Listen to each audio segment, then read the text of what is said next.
Doctor Juan Carlos Massa participó y brindó un curso en el Centro Universitario de Paysandú sobre nutrición e hidratación deportiva.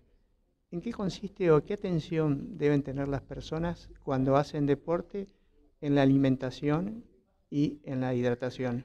Particularmente el curso se ocupó de, primero, brindarles a todos los profesionales que vinieron, médicos, nutricionistas licenciados en nutrición, había kinesiólogos, había entrenadores deportivos y había licenciados de educación física, brindarles una información, primero, cómo funciona el organismo y cómo funciona la bioquímica de los carbohidratos, las grasas y las proteínas. Cuando uno hace actividad física, actividad deportiva, entrenamiento deportivo y distintas competencias de 40 deportes. Por lo cual hicimos 2 días de explicación de cómo se deben construir los planes de ingestas nutricionales y de cómo hidratar con agua y bebidas deportivas a distintos tipos de poblaciones deportivas en distintas situaciones. Entonces, según el tipo de deporte, es la nutrición y la hidratación que tendrá. Exacto, de cualquier manera tuvimos un día de base general para todos, sería la fisiología y la bioquímica del ejercicio común a todos los seres humanos que se mueven. Y después nos fuimos volcando a distintas situaciones, de distintas actividades deportivas. Un capítulo muy grande fue cómo armar los planes nutricionales con carbohidratos y proteínas. Otro capítulo fue calor y deshidratación, los peligros de la deshidratación como una enfermedad severa, peligrosa, y finalmente cómo hidratar correctamente a las personas. Hablamos de suplementos nutricionales y suplementos deportivos, donde hay un mercado de mentira muy grande, se venden un montón de cosas que no sirven para nada, y discriminamos aquellos suplementos deportivos que son útiles en el deporte. Nos basamos mucho en la literatura internacional, nos basamos mucho en lo que se llama consensos internacionales de nutrición, hidratación y suplementos que andan de vuelta por el mundo. Hay consensos internacionales cada 5 años de las organizaciones más importantes del mundo. Hicimos un final donde volcamos nutrición e hidratación para los deportes cíclicos como natación, atletismo, ciclismo y patín, remo. Y otro capítulo para deportes acíclicos, así se llaman, de prestación intermitente, que son fútbol, básquetbol, voleibol, hockey, rugby y otras actividades deportivas. Y finalmente dimos una tarde para introducir a la sinantropometría, que sería la ciencia de la composición corporal en relación al movimiento humano y a la función.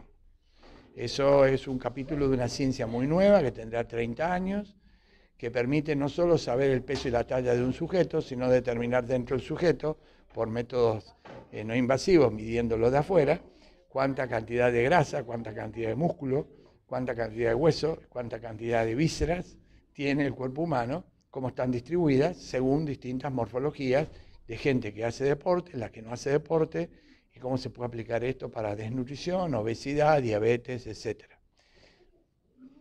A lo largo de los años ha ido cambiando. Usted decía que hay una ciencia que se ha desarrollado en estos últimos 30 años. Sí, son 50 años que realmente han sido extraordinariamente cambiantes, por lo cual eso nos obliga a estar permanentemente actualizados porque hay muchas cosas que aprendimos que las tuvimos que dejar de lado y aprender nuevas. Hay una frase de un filósofo francés que la puede googlear porque no me acuerdo el nombre, que dice: los ignorantes del siglo XXI no serán aquellos que no solo sepan leer y escribir, serán ignorantes aquellos que no sean capaces de aprender, desaprender y volver a aprender. En ciencia y en estas áreas del conocimiento vivimos aprendiendo, desaprendiendo y aprendiendo la nueva evidencia que reemplaza la anterior. O sea que no se puede ser ni fundamentalista, ni decir que ya sé todo y que nada va a cambiar. Si bien cada deporte tendrá su exigencia en nutrición e hidratación, Sí. si usted le enviara un mensaje a los deportistas, ¿cuáles serían las principales preocupaciones que deberían tener en base a eso que hablamos? En realidad, la primera gran preocupación que vimos en todo este curso es que la gente lee muchas cosas y toma muchos modelos equivocados, como por ejemplo que come pocos carbohidratos y come muchas proteínas y come muchas grasas.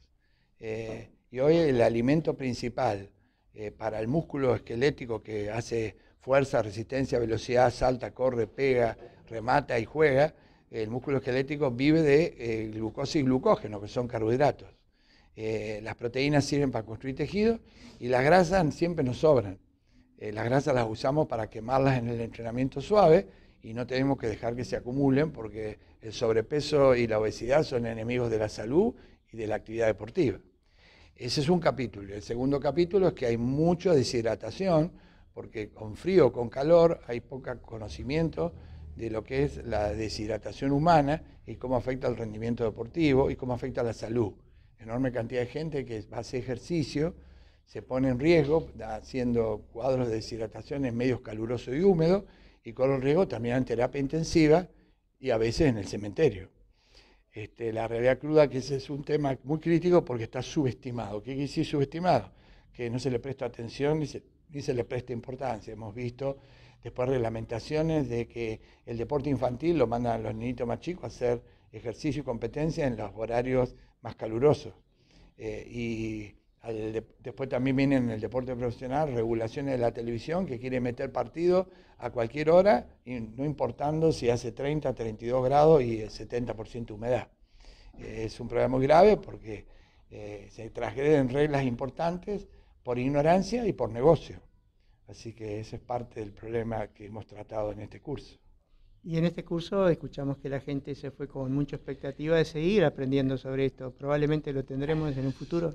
En realidad a mí me trajo el doctor Jorge Pinazo, que es un gran amigo, es médico deportólogo como yo. En realidad tenemos planes en 2020 hacer 2 cursos. Uno tiene que ver con pediatría, ejercicio y deporte, hacer un curso lo más rico posible para que los pediatras y toda la gente que trabaja con niños y adolescentes, sobre todo antes de la pubertad, entiendan el papel de la actividad física y el deporte. Y la problemática más grande que tenemos hoy es que tenemos una población antes de los 12, 13, 14 años, predominantemente sedentaria y con sobrepeso y con enfermedades. O se va a enfermar muy joven, o, como dice la ley internacional, el sedentarismo adulto tiene origen pediátrico. Quiere decir que los adultos van a ser gordos y obesos, más probablemente porque de chicos no hicieron lo que tenían que hacer, dentro de la escuela y fuera de la escuela. Ese es un curso. El otro, todo el mundo está pidiendo lo que tratamos en las últimas horas de este curso, un seminario de antropometría, cineantropometría y composición corporal, porque es una ciencia para medir la composición corporal humana por métodos mucho más valiosos que los que exceden a tomarle la talla o subirle una balanza y decir, mide tanto y pesa tanto.